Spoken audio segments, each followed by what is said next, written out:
सरकार बंधुओं का बहुत बहुत स्वागत अभिनंदन करती हूँ। सरकार के 9 साल हुए हैं और हम समझ रहे थे कि जब भारतीय जनता पार्टी की सरकार ने शपथ ली, सत्ता में वो लोग आए, हरियाणा प्रदेश का विकास होगा।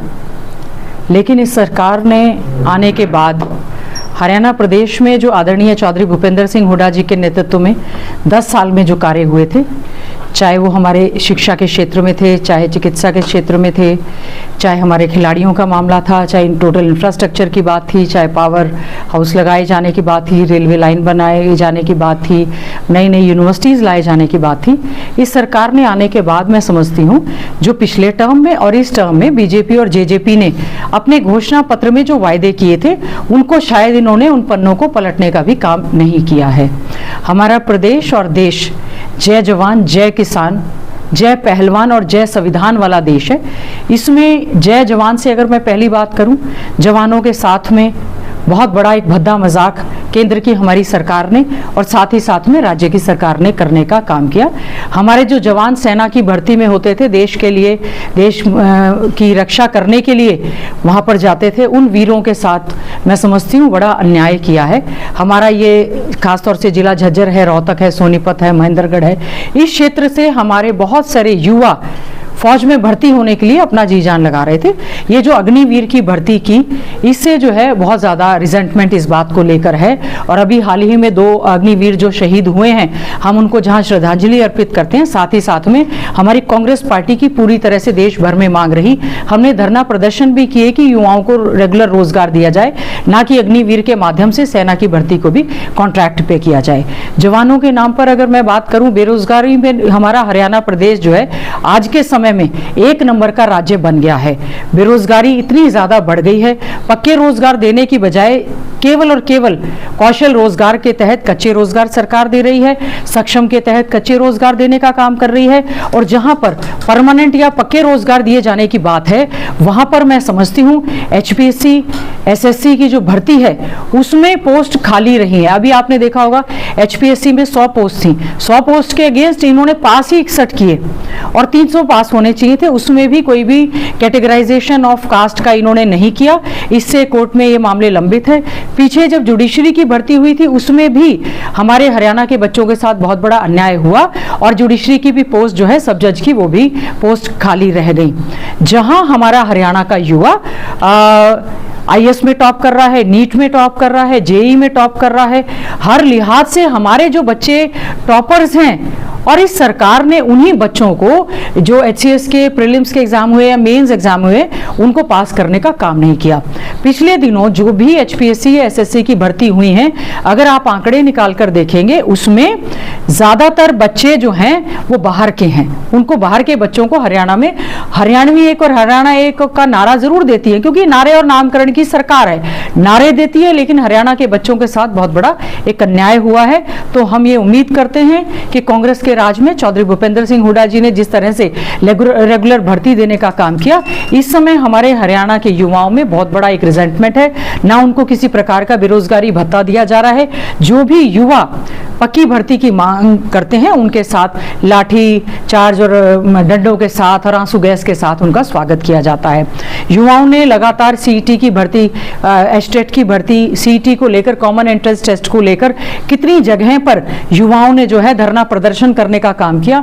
हमने विधानसभा में भी आदरणीय चौधरी भूपेंद्र सिंह हुड्डा जी के नेतृत्व में इस मांग को उठाया। सांसद भाई दीपेंद्र हुड्डा जी ने भी, हर जगह पर कांग्रेस पार्टी ने समर्थन किया युवाओं को कि आप जो कॉमन एंट्रेंस टेस्ट ले रहे हैं उसमें 10-10, 15-15, 20-20 लाख बच्चे अपीयर हो रहे हैं और आप उनको पास नहीं कर रहे हैं, उनको सही रोजगार देने का काम नहीं कर रहे हैं। सरकार जो है युवाओं के साथ धोखा करने का काम कर रही है।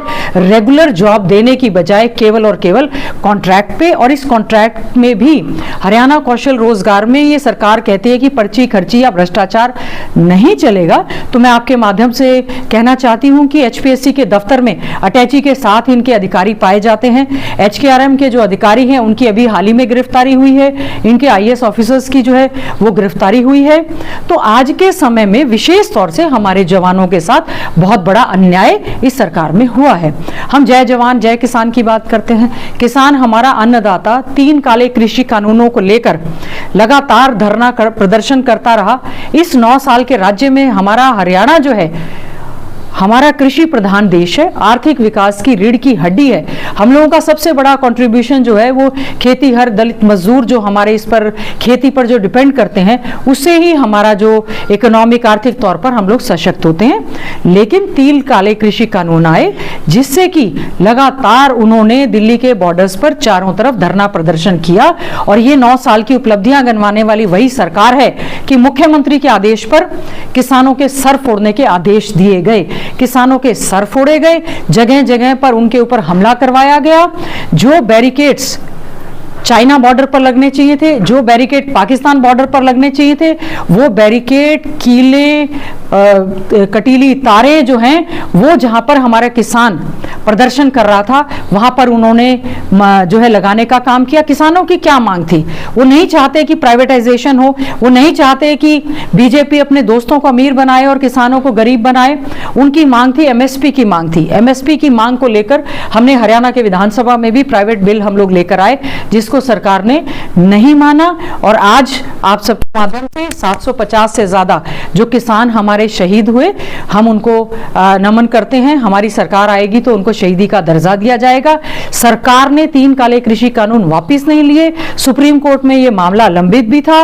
उसके बावजूद केवल और केवल राजनीतिक लाभ के लिए, क्योंकि कुछ राज्यों में चुनाव थे, देश के प्रधानमंत्री ने आकर क्षमा याचना करते हुए ये कानून वापस लेने का काम किया। और आज भी मैं समझती हूँ हमारा हरियाणा है, पंजाब है, यूपी है, इसमें हमारे जो मार्केटिंग बोर्ड है वो बहुत ही ज्यादा बढ़िया है और अच्छे ढंग से काम कर रहे हैं, जिससे कि जो शुल्क आता है, मंडियां भी अच्छी हैं, किसानों की जो खरीद है वो भी अच्छे ढंग से होती है और डेवलपमेंट के कार्य भी होते हैं, रोड्स और इंफ्रास्ट्रक्चर बनता है। इस सरकार ने, पोर्टल की सरकार ने लोगों से सीधा संवाद करने की बजाय पोर्टल के माध्यम से कार्य करना शुरू किया। हमारे किसान जो है आज मंडियों में आपने हालत देखी होगी, क्या बाजरे की हालत हुई, क्या धान की हालत हुई, क्या गेहूं हमारा है, मंडियों में हमारा अनाज जो है वो पिट गया। मेरी फसल मेरा ब्यौरा योजना के तहत इन्होंने एक जो पोर्टल बनाया, जो केवल मात्र रजिस्टर्ड पोर्टल थे, उनकी फसल खरीदने का वायदा किया और जबकि 72 घंटे में पेमेंट का जो वायदा था इनका पूरी तरह से वो झूठा साबित हुआ। किसानों को, अन्नदाता को उनकी फीस का पैसा, उनकी जो लागत थी वो भी नहीं मिला। ऊपर से ओलावृष्टि हुई, बारिश हुई, बाढ़ आई, उसके बाद इसका भी एक पोर्टल, क्षतिपूर्ति पोर्टल बना दिया गया। और मैं बिल्कुल कह सकती हूँ हमारे क्षेत्र के साथ, झज्जर के साथ पूरी तरह से भेदभाव किया। ये जो क्षतिपूर्ति पोर्टल है ये नहीं चले और किसानों को उसका मुआवजा नहीं दिया। हमारे क्षेत्र में जहां पर 70 से 80% का खराबा था वहां पर भी इन्होंने 25% से नीचे दिखाया, जिसका मामला हमने हरियाणा की विधानसभा में उठाने का काम किया। तो मैं समझती हूँ ये जो सरकार है, पोर्टल पे पोर्टल, पोर्टल पे पोर्टल, हम लोग कोई ई गवर्नेंस के खिलाफ नहीं है, लेकिन इनके पोर्टल जो है चले नहीं और हमारे किसान अन्नदाता को बहुत ज्यादा दिक्कत हुई। फसलों के दाम इनके मिले नहीं। कह रहे थे कि इस नया जो कानून लेकर आए हैं उससे आप किसी भी मंडी में बेचें, किसी भी जिले में बेचें, किसी भी राज्य में बेचें या कहीं भी जाएं, चाहे आप जाकर कन्याकुमारी में बेच दें। लेकिन हालत ये हुई है जो किसान हमारा मंडियों में लेकर आया उसका फसल जो यहां पर थी उसकी लिफ्टिंग नहीं हुई, पड़ा हुआ जो हमारा अनाज था वो भी खराब हुआ। आज के समय में आड़ती भी परेशान है, किसान भी परेशान है और मजदूर भी परेशान है। तो जय जवान जय किसान। और फिर मैं बात करूंगी जय पहलवानों की।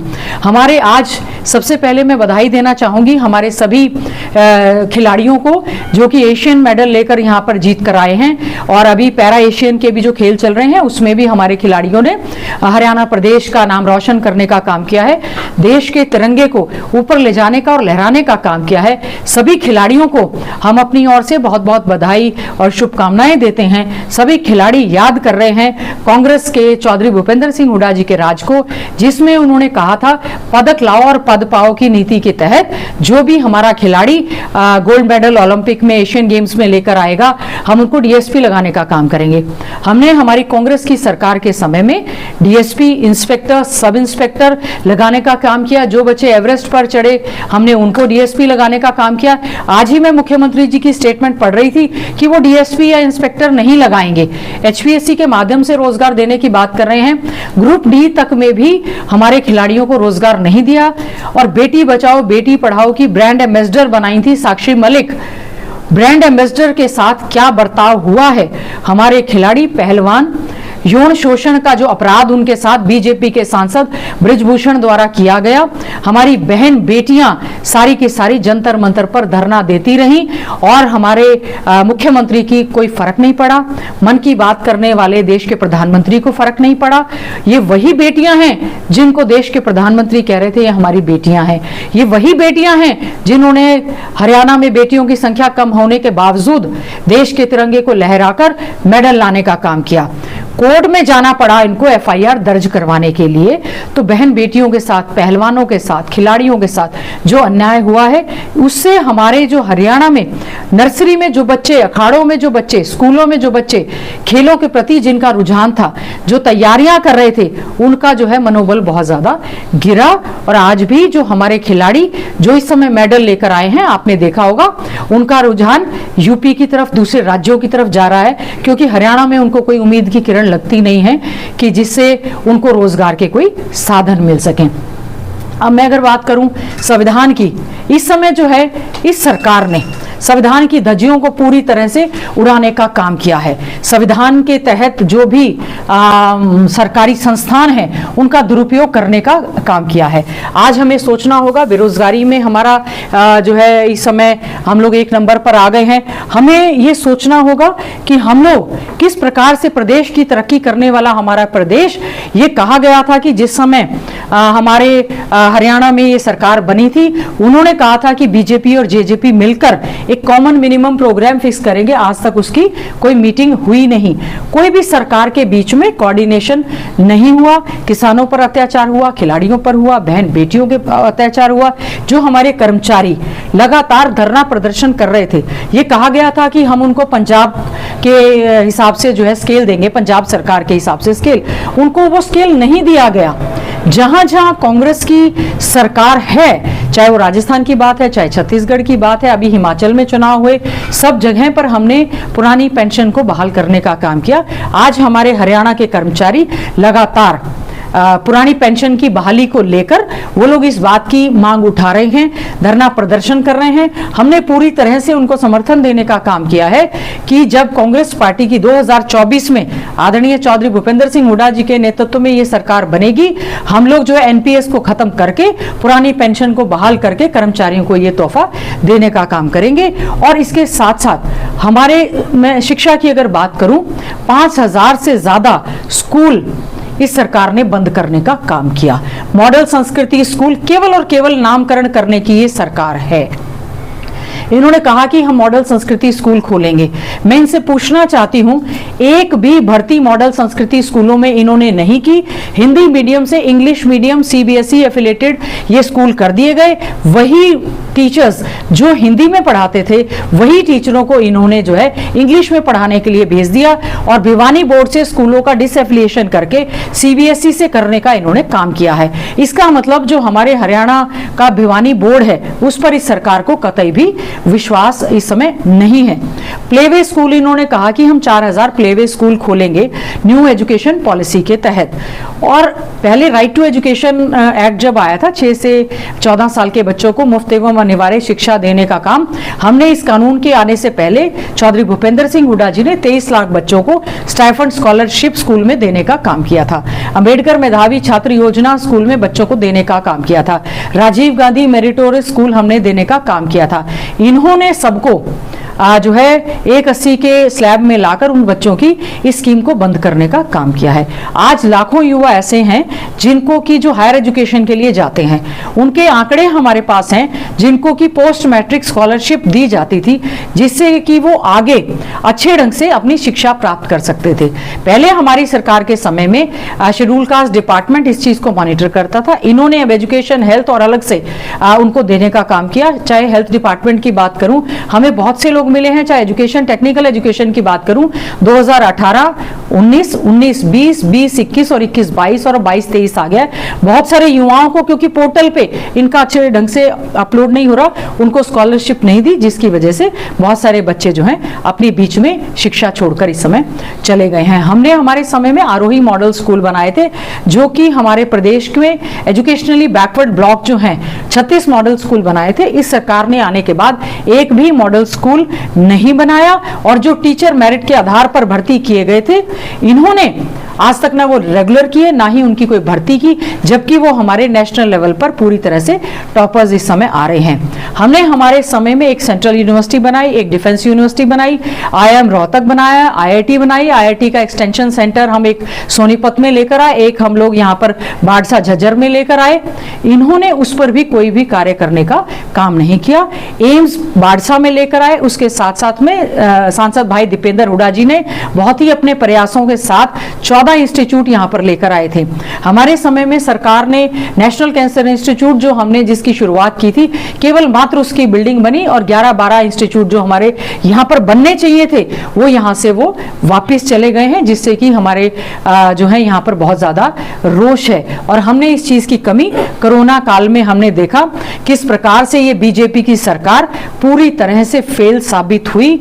लोगों को डॉक्टर नहीं मिल पाए, उनको मेडिकल सुविधाएं नहीं मिल पाई, कोरोना में हाहाकार मच गया, ना दवाइयां मिली, ना ऑक्सीजन मिले, ना किसी को बेड मिले, एक पूरी तरह से लूट यहां पर रही। ये इस बात का परिणाम है कि हमारी सरकार के समय में हमने 5 सरकारी मेडिकल कॉलेज बनाए।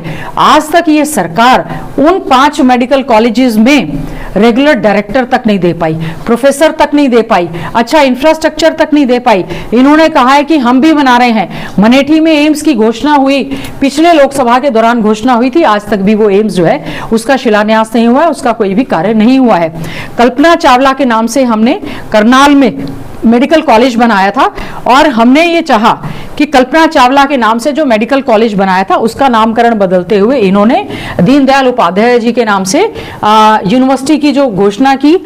नामकरण एक ऐसी बेटी जिन्होंने प्रदेश का, देश का नाम पूरे विश्व में अंतर्राष्ट्रीय स्तर पर रोशन करने का काम किया, वो उसके नाम को भी इन्होंने बदलने का काम किया।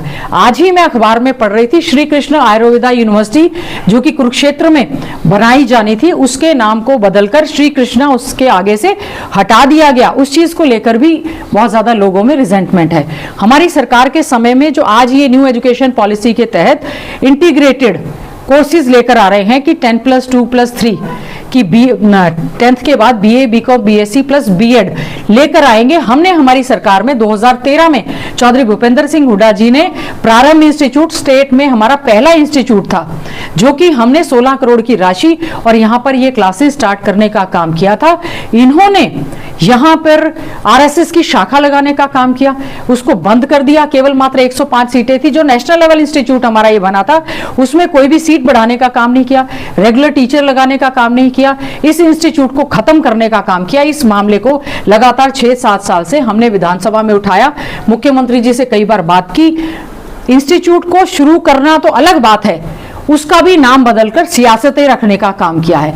ये सरकार केवल मात्र जो है नामकरण की ऐसी सरकार है। तो मैं समझती हूं कि हमें ये पूरा ध्यान देना होगा, और एक PPP के माध्यम से जो ये सरकार बार बार ये कहती है कि परिवार पहचान पत्र कंपलसरी है। मुख्यमंत्री जी कहते हैं कि ये मेरा ड्रीम प्रोजेक्ट है परिवार पहचान पत्र। हम पूछना चाहते हैं कि 1,80,000 रुपए की आय सीमा करके आपने 5.5 लाख से ज्यादा लोगों की बुढ़ापा पेंशन काटने का काम किया है।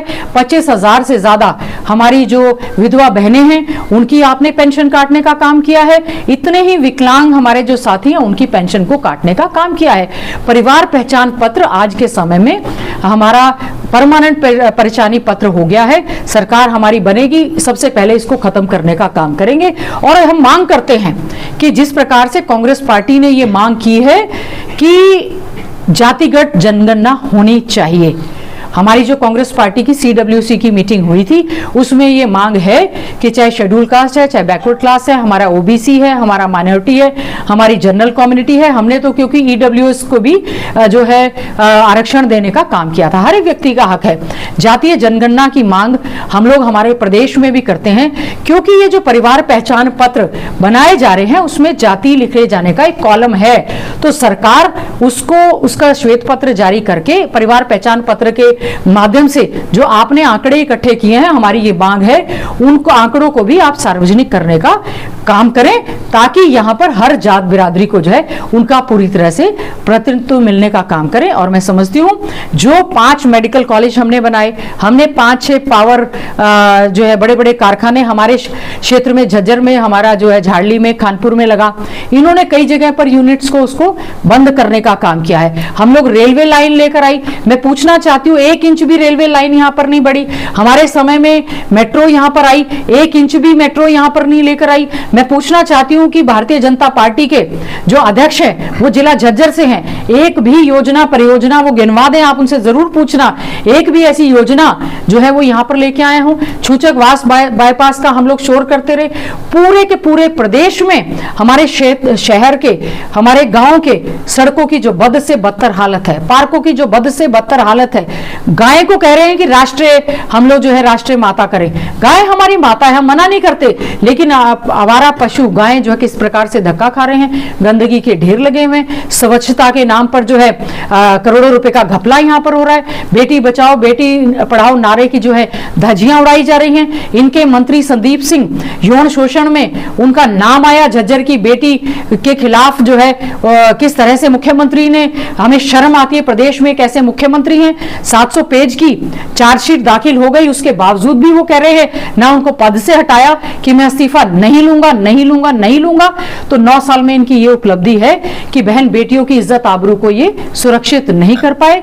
National crime bureau of India के आंकड़े बताते हैं कि हमारा हरियाणा प्रदेश जो है असुरक्षित राज्य की श्रेणी में इस समय आ चुका है। ना बहन बेटियां सुरक्षित हैं, ना व्यापारी सुरक्षित हैं, ना कर्मचारी सुरक्षित है।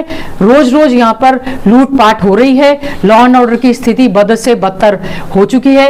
9 साल में सरकार कोई ऐसी उपलब्धि नहीं बता सकती कि बेरोजगार युवाओं को रोजगार दिया हो, बुजुर्गों को 5100 पेंशन दी हो, महिलाओं को मान सम्मान दिया हो, बेटियों की संख्या बढ़ी हो, शिक्षा के क्षेत्र में कुछ अच्छा किया हो। केवल और केवल घोटाले और घपलों की सरकार ने 9 साल में हरियाणा प्रदेश को पीछे ले जाने का काम किया है। प्रदेश सरकार के पिछले 9 सालों की आप बात कर रहे हैं कि कोई अच्छा काम नहीं किया, लेकिन मुख्यमंत्री प्रेस कॉन्फ्रेंस कर रहे हैं और कह रहे हैं कि हमने बहुत अच्छे काम किए, उपलब्धियां गिनवा रहे हैं, बेटी बचाओ बेटी पढ़ाओ का नाम ले रहे हैं, खेलों का नाम ले रहे हैं, और कह रहे हैं कि विकास की दशा और दिशा बदली है हरियाणा में। विकास की दशा और दिशा को बदलकर हरियाणा से बाहर भेजने का काम किया है। हमारे इतने सारे जेवर में, हमारा जो एयरपोर्ट आना था उसको जेवर में वो चला गया, हमारे यहाँ से इंस्टीट्यूट चले गए। बहन बेटियां जिनको हम डीएसपी इंस्पेक्टर यहाँ पर बनाते, वो दूसरे राज्यों में जाकर नौकरी ढूंढ रही हैं। और उससे पहले जो है दूसरे राज्यों के खिलाड़ी जो है वो नारंग, जो भी दूसरे राज्यों के खिलाड़ी थे वो हरियाणा का, वो कहते थे काश हम हरियाणा में पैदा हुए होते और हमें यहाँ पर रोजगार मिलता। यहाँ के खिलाड़ियों का मनोबल उन्होंने खत्म करने का काम किया है। जो जवान हमारे रोजगार के लिए यहाँ पर हमारे गुड़गांव में लोग आते थे, इन्होंने गुड़गांव का नाम गुरुग्राम कर दिया। क्या ऐसा इंफ्रास्ट्रक्चर दिया है? हैपनिंग हरियाणा की बात करते थे, मिस हैपनिंग के सिवाय यहाँ पर कुछ नहीं है। दिशा और दशा जिसमें हमारा हरियाणा प्रदेश प्रति व्यक्ति आय में नंबर 1 था, शिक्षा में नंबर 1 था, टॉपर्स में नंबर 1 था, उसको पिछले पायदान पर ले जाने का काम किया है। मुख्यमंत्री सबसे ज्यादा unpopular chief minister of the पूरे देश में देखा जाए तो सबसे अनपॉपुलर हैं, उनको कोई नहीं जानता। हम कहते हैं कि ऐसे मुख्यमंत्री जिनके राज में totally administrative failure of the government हुआ है, जिसमें जाट आरक्षण के दौरान हिंसा हुई, इतनी मौत हुई, बाबा राम रहीम के टाइम में कितना ज्यादा आगजनी हुई, नूह मेवात में जो है इतनी ज्यादा आगजनी हुई। This is the total failure of the government. इसमें मुख्यमंत्री, इनका प्रशासन, इनके मंत्री पूरी तरह से फेल हैं। आज के समय में ये बीजेपी की सरकार केवल मात्र धर्म, जाति और बिरादरी का जहर घोल के सभी राज्यों में हरियाणा प्रदेश का माहौल माहौल खराब करने के लिए हमेशा तुले रहते हैं। हम ये चाहते हैं हमारा ये हरियाणा शांति प्रिय प्रदेश है, 36 बिरादरी का भाईचारा इसमें है। हम चाहते हैं वही भाईचारा हमारा कायम रहे और हम लोग अच्छे ढंग से हरियाणा हमारा तरक्की करने में काम करें। मुख्यमंत्री अनिल विज का बयान आता है कि भूपेंद्र हुड्डा आगे मुख्यमंत्री नहीं बनेंगे, जेल में उनके लिए कमरा तय कर दिया गया, क्या कहें? देखिए, अनिल विज जी कौन होते हैं ये सब तय करने वाले? जनता तय करेगी, क्योंकि ये भारतीय जनता पार्टी की केंद्र की सरकार हो, राज्य की सरकार हो, राजनीतिक द्वेष की भावना से ईडी सीबीआई का दुरुपयोग करते हुए राजनीतिक लोगों पर इस तरह से ये प्रहार करने का काम करते हैं। हमें जुडिशरी पर पूरी तरह से विश्वास है। हम समझते हैं जिस तरह से हमारे आदरणीय नेता राहुल गांधी जी को इन्होंने उनकी सदस्यता तक को खत्म करने का काम किया था, हमें हमारे देश की न्यायपालिका पर पूरी तरह से विश्वास है। मैं समझती हूँ हमारी भारत जोड़ो यात्रा जो हुई उससे राहुल गांधी जी की जो पॉपुलैरिटी हुई उसमें भी विज साहब पता नहीं क्या कह रहे थे। विज साहब तो कह रहे हैं मेरी चलती ही नहीं है। विज साहब तो कहते हैं कि मुझे तो होम डिपार्टमेंट में क्या चल रहा है मुझे कोई पूछता ही नहीं है। विज साहब को मैंने कहते हुए सुना टीवी पर, उन्होंने कहा कि स्वास्थ्य विभाग की फाइलों के बारे में मुझसे ना पूछें। अच्छा होगा, अपने आप को, हमारे भाई हैं, मैं उनका सम्मान करती हूँ, अपने आप को गब्बर कहने वाले होम मिनिस्टर जो हैं ये कहते कि मुझे सीआईडी से खबर मिली थी कि नूह मेवात में इस तरह के दंगे होंगे। टोटली फेल मिनिस्टर हैं, ना वो स्वास्थ्य में अच्छा कर पाए, ना ही वो होम डिपार्टमेंट में अच्छा कोई कार्य कर पा रहे हैं। इसीलिए चौधरी भूपेंद्र सिंह हुड्डा जी की कांग्रेस की चिंता ना करते हुए वो अपने महकमों में अच्छे ढंग से कार्य करने का काम करें। सरकार में मुख्यमंत्री जी और विज साहब के बीच में जो बताते हैं डंडा बजा रहता है, हम उम्मीद करते हैं थोड़ा सा जो समय है उसमें कुछ ना कुछ वो अच्छा करके दिखाएं।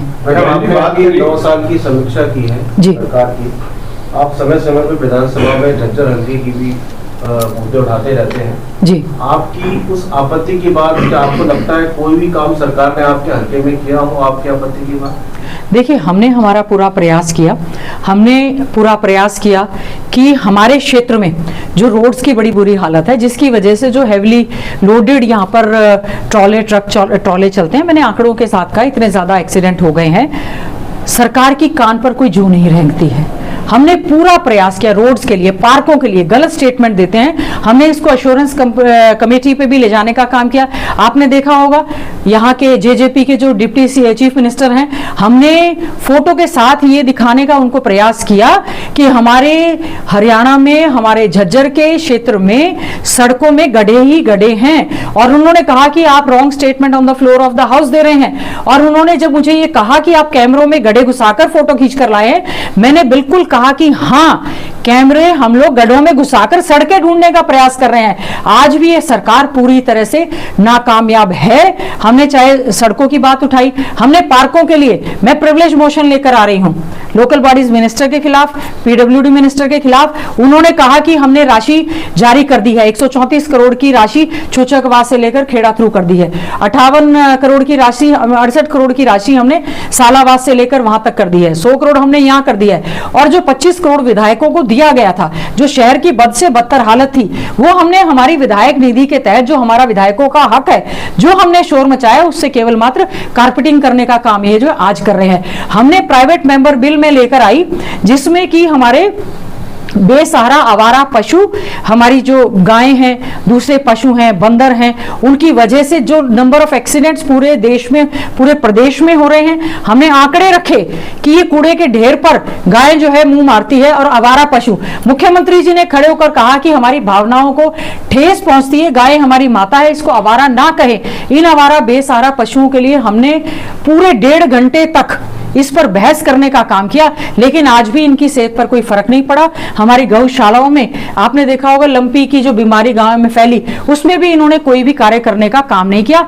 भ्रष्टाचार, स्कीम्स आई, पैसा आया है, नगर परिषद झज्जर पूरी तरह से भ्रष्टाचार हमारे बीजेपी के अध्यक्ष के संरक्षण में यहां पर पूरी तरह से पल रहा है। हमने जो मांग की, हमने हमारा प्रयास किया, कई जगह पर हमने स्कूल की बिल्डिंग्स बनवाने का काम किया। जेएलएन से हमने खेड़ी कुमार खातीवास तालाब में पानी जो लाने का है वो हमने पूरा प्रयास किया। बिंडावास की सीपेज की वजह से कई गांव की भूमि जो हमारी खराब हो रही थी, हमने विधानसभा की पिटीशन कमेटी में उसको लगातार 3.5 साल तक चलाने के बाद कुछ सरकार ने सुध ली है। वो तो हम लोगों का प्रयास रहता है, लेकिन मैं दावे के साथ कह सकती हूँ प्रदेश के मुख्यमंत्री खट्टर साहब आते हैं झज्जर में, मातरियल में जलसा कर जाते हैं, झज्जर में जलसा कर जाते हैं, डिप्टी चीफ मिनिस्टर आते हैं, बीजेपी के अध्यक्ष बड़ी बड़ी बात करते हैं, एक भी योजना, एक भी परियोजना, 1 इंच एक काम, रोजगार, हमने बड़ी बड़ी इंडस्ट्रीज, फैक्ट्रीज यहां पर लगाने का काम किया था हमारे क्षेत्र में। हमने उनसे कहा कि ये बड़ी बड़ी हमारे थर्मल पावर प्लांट्स लगे हैं, हमारे सीमेंट के कारखाने लगे हैं,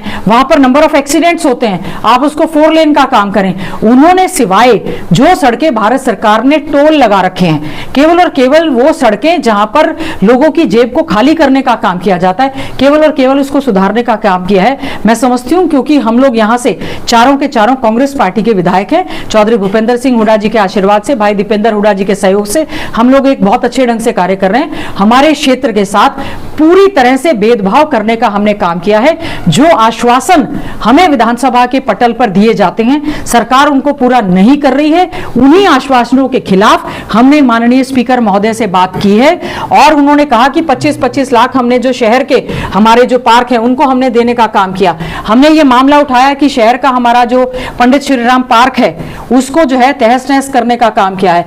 इन्होंने आम जनमानस की छोड़ो, इन्होंने तो स्वतंत्रता सेनानियों तक को भी छोड़ने का काम नहीं किया। राव मंगली राम जी का पार्क वहां पर था, लगातार कितने मर्डर वहां पर हुए, लॉ एंड ऑर्डर की स्थिति बद से बदतर हुई। उनके स्टैचू के ऊपर जो है वो ट्री गार्ड डालने का काम किया। सरकार की सेहत पर फर्क नहीं पड़ता, आते हैं केवल प्रचार प्रसार भाषण और इस तरह से देकर चले जाते हैं। मैं समझती हूँ ये सरकार पूरी तरह से फेल है। जो कि assurance on the floor of the house जो दिए जाते हैं या इनके घोषणा पत्र में जो घोषणाएं शामिल हैं उनको भी ये सरकार पूरी तरह से करने का काम इस समय नहीं कर रही है। हमने 100 गज के प्लॉट 3,84,000 प्लॉट देने का काम किया था। इस सरकार ने 1 इंच भी प्लॉट किसी को देने का काम नहीं किया, उल्टा जो रोजगार दिए हैं उनको छीनने का काम कर रही है। अभी मैं कहना चाहूंगी, इन्होंने कहा जी कि हमने अवैध कॉलोनियों को वैध करने का काम किया है। प्रॉपर्टी टैक्स लेंगे, क्या डेवलपमेंट के नाम पर लोगों की जेब को काटने का काम करेंगे? क्या फायदा ऐसा है जो देने का काम किया है? क्या स्वच्छ पेयजल की सुविधा करेंगे? क्या उनको बिजली कनेक्शन देंगे? क्या पार्क इंफ्रास्ट्रक्चर देने का काम करेंगे? केवल जाते जाते इन्होंने सरपंचों के साथ क्या किया? सरपंचों की पावर्स को स्नैच करने का काम किया, जो कि चुनी हुई सरकार है। नगर परिषद के, नगर पालिका के चेयरमैन, कॉर्पोरेशन के चेयरमैन या मेयर हैं, उनकी पावर्स को इन्होंने खत्म करने का काम किया। आज के समय में मैं समझती हूँ चाहे नंबरदार चले जाएं, चाहे सरपंच चले जाएं, चाहे नगर परिषद के चेयरमैन चले जाए, पहली बार हुआ है चुने हुए नुमाइंदों को ये सरकार चोर कहने का काम करती है और उनके साथ मान सम्मान देने की बजाय उनकी पावर्स को खत्म करने का काम कर रही है। केंद्र की सरकार भी और राज्य की सरकार भी पूरी तरह से फेडरल स्ट्रक्चर को खत्म करते हुए, डिसेंट्रलाइजेशन को खत्म करते हुए केवल और केवल 24 घंटे मुख्यमंत्री जी पेड न्यूज के माध्यम से मीडिया में केवल और केवल अकेले नजर आते हैं। सेंट्रलाइजेशन ऑफ पावर की जा रही है। आज के समय में मैं समझती हूँ बीजेपी के चाहे वो मंत्री हैं, चाहे वो विधायक हैं, इनके मुखर होकर सरकार के खिलाफ बोल रहे हैं। बहन जी, जहां तक आपने अग्निवीर की बात की, वैसे सरकार जो है अग्निवीर को आम सैनिकों को बराबर का मानती थी, लेकिन जो शहीद होने के बाद उनको शहीदों का दर्जा नहीं दे, तो उसके बारे में क्या कहते हो? देखिए, हमने पहले ही बताया था जो अग्निवीर की भर्ती है, हम लोग इसके पूरी तरह से खिलाफ है। अग्निवीर की भर्ती से हमारे युवाओं का मनोबल टूटा है। एक 17 साल का बच्चा हमारा जो भर्ती हो जाता है, 21-22 साल की उम्र में रिटायर होके आ जाता है, और अगर इस दौरान उसकी शहादत हो जाती है तो किस प्रकार से अपमान करते हुए एम्बुलेंस से केवल और केवल डेड बॉडी यहाँ पर जो है उसकी पहुंचा दी जाती है। हम इस चीज़ के जो ये अग्निवीर की भर्ती है, हम पूरी तरह से इसके खिलाफ है। हम चाहते हैं उनको पूरा मान सम्मान और ये रेगुलर भर्ती होनी चाहिए। आपने सरकार की उपलब्धियों की बात कही थी, यहाँ झज्जर की हम बात करें तो बीजेपी के जो प्रदेश अध्यक्ष हैं वो ये दावा करते हैं कि हम यहाँ पे एक्सीलेंस सेंटर लेके आए हैं, फ्लावर का एक रीजनल सेंटर लेके आए हैं, बागवानी का। तो वहाँ हम जाके देखते हैं तो ऐसा कुछ नजर नहीं आता, उसका लाभ लोगों को नहीं मिल रहा। इस बारे में आपका क्या कहना है? देखिए, इनको तो सड़कें भी सारी अच्छी लगती हैं, रेस्ट हाउस में आता है वो भी अच्छा लगता है। बुरी तरह से बदहाली है यहाँ पर। हमारे जो महापुरुषों के स्टैचू लगे हुए हैं उनको तोड़ दिया जाता है, उनकी सेहत पर वहाँ भी फर्क नहीं पड़ता। देखिए, बीजेपी के अध्यक्ष तो ये कहते हैं मेरी चलती ही नहीं। मैंने उनको सुना है कई मंचों से कि मेरी चलती ही नहीं है। तो मैं ये चाहती हूँ कि वो गिनवाएं, इसी तरह से प्रेस कॉन्फ्रेंस करके ये गिनवाएं कि यहाँ पर झज्जर में उन्होंने क्या क्या ऐसे कार्य हैं। हमारे समय में हम तो कह रहे हैं थर्मल पावर प्लांट लेकर आए, इंडस्ट्रियल फैक्ट्रीज लेकर आए, कितना ज़्यादा, चाहे बादली की बात करें, बेरी बहादुर, कितने सारे हम लोग यहाँ पर 4 कॉलेज लेकर आए, 4 ITIs लेकर आए, यहाँ पर IIT का एक्सटेंशन सेंटर लेकर आए, हम लोग एम्स यहाँ पर लेकर आए, हम लोगों ने यहाँ पर कितने सारे पॉलिटेक्निक लेकर आए, हम इंजीनियरिंग कॉलेज यहाँ पर लेकर आए, और बड़े से बड़ी आगे आने वाले समय में जो हमने हमारे समय में जो है पंडित भगवत दयाल शर्मा जी के नाम से जो है मेडिकल यूनिवर्सिटी बनाए जाने का काम किया। यहाँ पर एक भी ऐसा इंस्टीट्यूट वो बताएं कि उनके क्षेत्र में हरियाणा में हमारे 5000 से ज्यादा स्कूल बंद कर दिए गए, एक भी स्कूल नया खोलने का काम नहीं किया, टीचर्स की रेगुलर भर्ती करने की बजाय बंद कर दी गई। आप उनसे जरूर पूछें कि डाइट जो हमने खोले थे 22 के 22 जिलों में, आज हमारा जो मास्टरौली में डाइट खोला था वो भी 22 के 22 जिलों में हमारा जो है वो डाइट बंद हो गया है। 2-2.5 लाख बच्चे एस्टेट युवा जो है हमारे पास होके फिर रहे हैं। खून से वो पत्र प्रधानमंत्री, देश के राष्ट्रपति और मुख्यमंत्री जी को लिख चुके हैं। मुख्यमंत्री जी कह रहे हैं कि हमें तो JBT की आवश्यकता ही नहीं है। लाखों युवा बेरोजगार घूम रहे हैं, भर्तियां कर नहीं रहे, केवल और केवल पर्ची खर्ची और भ्रष्टाचार चरम सीमा पर यहाँ पर है। घोटाले घपले की पूरी तरह से ये सरकार है। अपने परिवार पहचान पत्र की बात की कि आप कांग्रेस सरकार आने पर बंद कर दिया जाएगा, आप उनकी फिर दूसरी शब्द जातिगत जो जनगणना है आप उसकी बात कर रहे थे कि वो श्वेत पत्र जारी करें, क्या आपको आंकड़ों पर विश्वास है या उसकी नहीं? देखिए, परिवार पहचान पत्र के पहली बात तो इसकी ऑथेंटिसिटी पे बहुत बड़ा प्रश्न चिन्ह लगा है। विधानसभा में जब ये बिल लेकर आए थे, सुप्रीम कोर्ट की फुल बेंच की अथॉरिटी है, इवन आधार को भी उन्होंने कहा है कि बहुत सारी चीजों में आधार जो है वो कंपलसरी नहीं है। धक्का कर रही है ये सरकार, परिवार पहचान पत्र को कंपलसरी किया जा रहा है। ये कहा जा रहा है कि जो कर्मचारी नहीं बनाएंगे उनकी हम इंक्रीमेंट रोक लेंगे। बहुत सारे लोग हैं, परिवार पहचान पत्र बनाने की वजह से प्रदेश में बहुत सारे लोगों का BPL कार्ड कट गया है।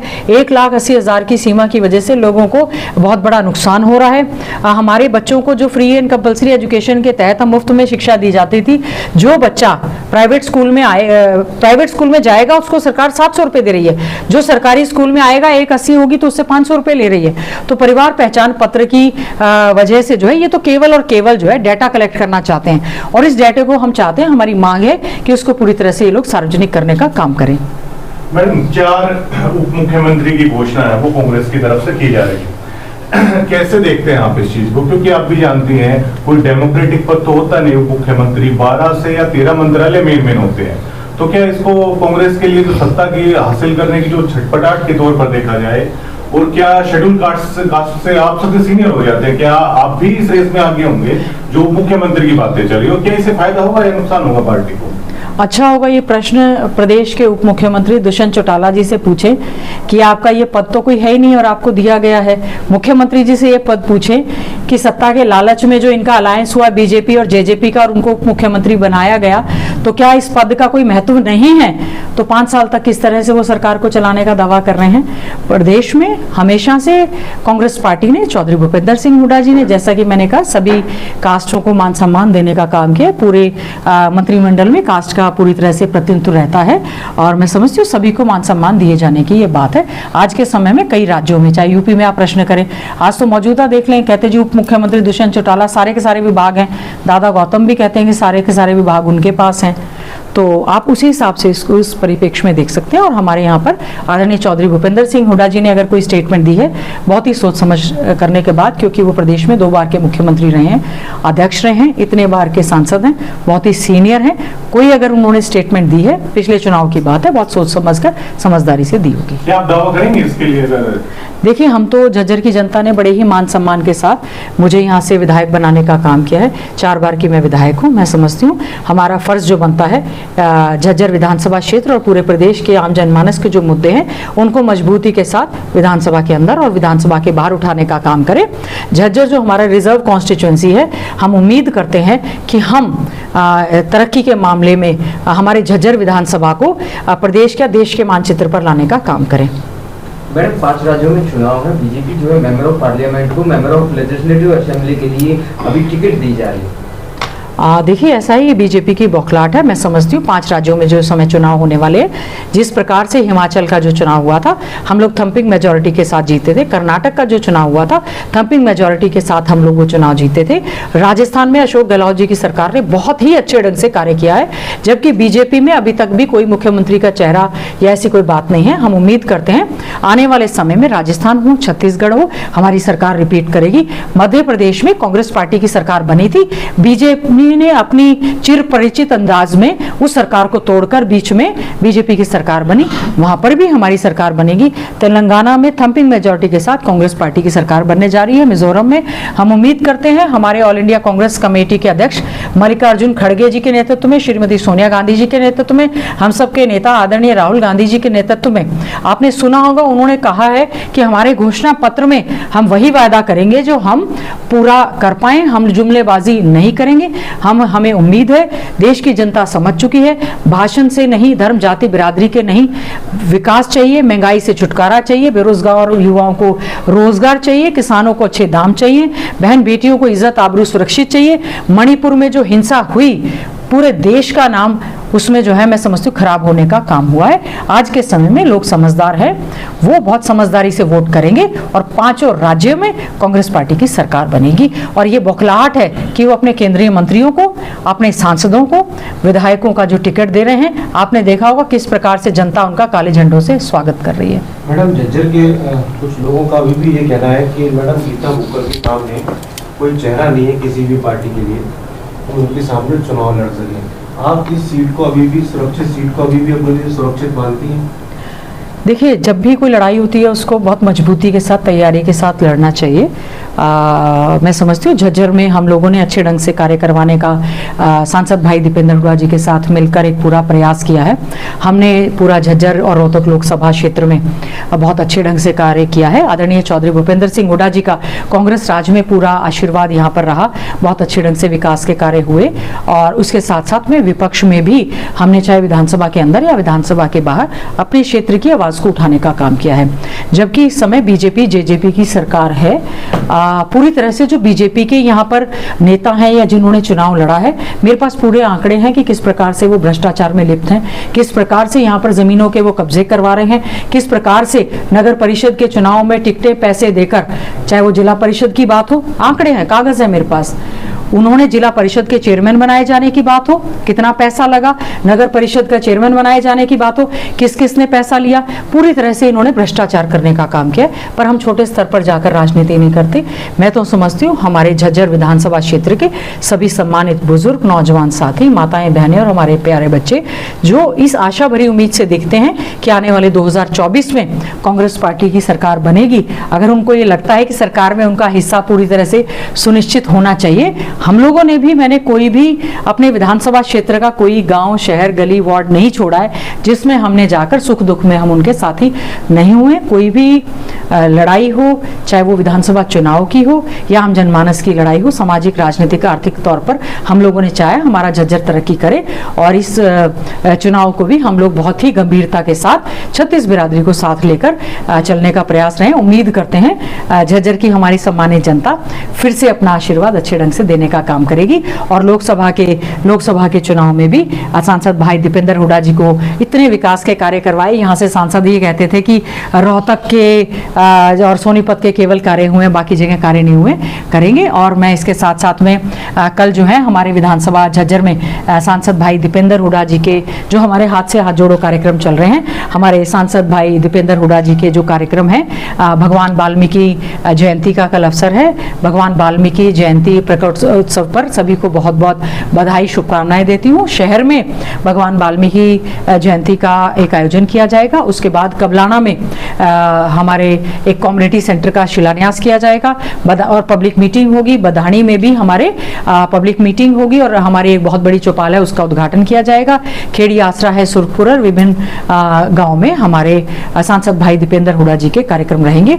और मैं समझती हूँ जिस प्रकार से आज के समय में लोगों का मोहभंग बीजेपी बीजेपी से हुआ है, कांग्रेस के साथ लोग जुड़ना चाहते हैं। और इसी प्रकार से अभी 2 दिन पहले भी विजयदशमी के त्यौहार पर कांग्रेस भाई दीपेंद्र हुड्डा जी यहाँ पर आए थे और उन्होंने सभी को बधाई देने का काम करेंगे। कल के कार्यक्रम के लिए भी मैं सभी हमारे सम्मानित साथियों को, कल के जो हमारे कार्यक्रम है उनके लिए भी मैं आप सबको न्योता देने का काम करूंगी। और आप सब यहाँ पर आए, मैं आप सबका बहुत बहुत हाँ, तो हमारे कांग्रेस अध्यक्ष खड़गे जी का भी जो कार्यकाल रहा है, मैं समझती हूँ बहुत ही अच्छे ढंग से कांग्रेस ने अच्छे ढंग से कार्य किया है। और आने वाले समय में 9 साल बेमिसाल जो ये कह रहे हैं, हम इनको देखेंगे कि फील्ड में इनके मंत्री जा नहीं पा रहे हैं, जनसंवाद हो नहीं पा रहा है। आने वाले समय में आदरणीय चौधरी भूपेंद्र सिंह हुड्डा जी के नेतृत्व में, कांग्रेस पार्टी के अध्यक्ष के नेतृत्व में और हम लोग सब साथी मिलकर कांग्रेस पार्टी की नीतियों का प्रचार प्रसार करने का काम करेंगे। सभी हमारे सम्मानित पत्रकार बंधु यहाँ पर आए, मैं सभी का बहुत बहुत धन्यवाद, आभार व्यक्त करती हूँ।